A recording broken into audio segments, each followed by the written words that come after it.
Hello, Guy Solis here. This little film is going to demonstrate to you what tools I need to have to remove a broken bolt from my crankshaft. Okay, but the first thing that I need to do is I need to remove my dampener. And the dampener, or harmonic balancer, is a big piece of metal about this big, and what it does is it spins along with the engine, and it creates it dampens any vibration that might be in the motor so that the engine runs smoother, quieter, and that it'll last longer. So first thing I need to do is I need to remove the harmonic balancer, and the way it's done is very simple. You use this and you stick these bolts through this piece of metal in these three spots, one here, and you screw it into the dampener. Okay, and you want to leave a little bit of space. Of course, you're not going to be able to tighten it down this much. You're going to have this much space, and then what you do is you grab this deal here, and it comes with this little cone thing, but I'm not going to use the cone because I don't want it to damage my threads inside my crankshaft. But I'm going to do something a little bit differently. And what you do is you have this sitting up there all tightened down with these bolts on the dampener, and then you just get this and you start turning it, and what you want it to do is you want it to seat right on the crankshaft. Okay, so the dampener is like this big around, and it's got a spot in there where you put your bolt. So this will go right through there, and it'll be free of the dampener, and you keep cranking this down, and what will happen, it'll just simply pull the dampener right off the engine. So that's what you do. Now, after I do that,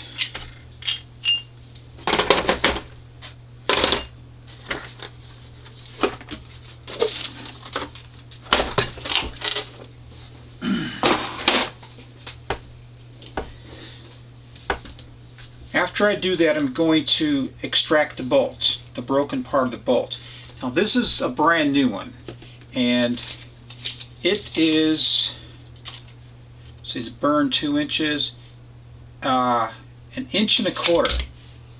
The threads are 1.25 inches.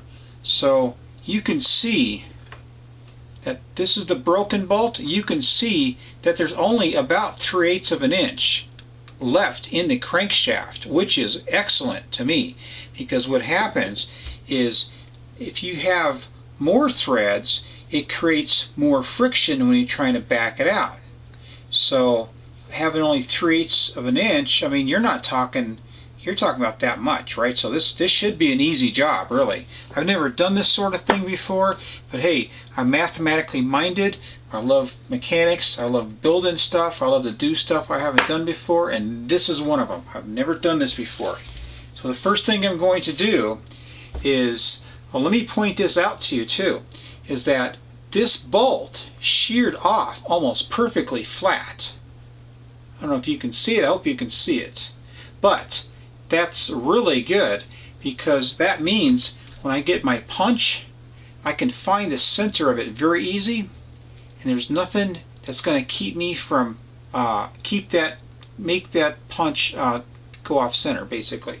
So first thing I got to do is I got to find the center with this punch, and I'm going to give it a good old whack with this 3-pound sledge and give it a nice indentation.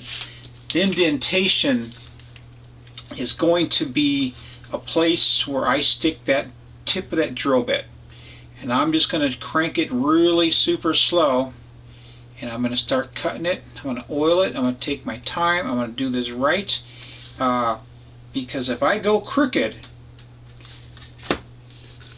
if I'm drilling just a little bit crooked and I get about out here, I could I could actually damage the threads on the inside of that crank, and that's like a whole new nightmare, right? Okay, now this drill bit is very special. It's not a regular drill bit, okay? This drill bit is designed to cut going left-handed. The reason being is that most bolts are, they say righty, tighty, lefty, loosey. Okay, so if you turn it to the right, it's going to tighten up, right? If you turn it to the left, it's going to loosen up, okay? Now, if this were a right-handed drill bit, it's going to be spinning like this. So if it catches that drill bit, it could drive it further into the hole, and it could get wedged. It could be a big problem. But this is a left-handed drill bit. So when I'm drilling it, if it catches, the only thing it's really going to do is it's going to try to back it out, okay? So now once I get the drill bit, the hole drilled, I'm going to get this extractor. I don't really like this one. It came with a drill bit, so I bought a smaller one because I think it fits the drill bit better. But what you do is you stick this extractor in there, and this is another one of those things. You turn it to the left, it's just going to tighten up more, right? Because if you look at the threads, see that? And what you do is you stick that in there, and you kind of bang it in a little bit, real nice and straight, real easy, like, not real hard. Probably use a smaller hammer. And then what you do is you got a tool, and you stick it on here, and you just start easing it out. Hopefully that'll work. Because if it don't, then I have a problem. Now, I have one obstacle. The obstacle is the engine block is here.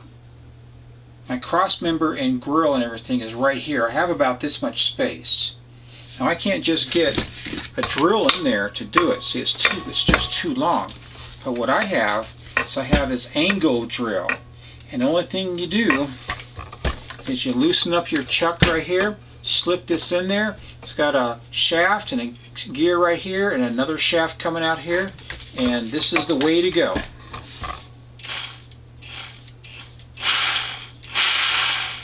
I'm going to be going awfully slow, probably.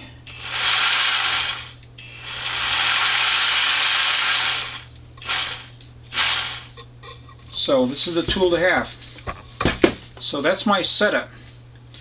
And that's what I'm going to do. Now if you don't want to see the next video I do, I'm going to try to videotape as much as I can, but if it's an inconvenience, I'm just going to blow it off because I need to get this done. I'm going to try to videotape it, at least part of it, But anyway, that's what I'm doing. You guys take care. Remember, every day's a good day for a shave, huh? All right, bye.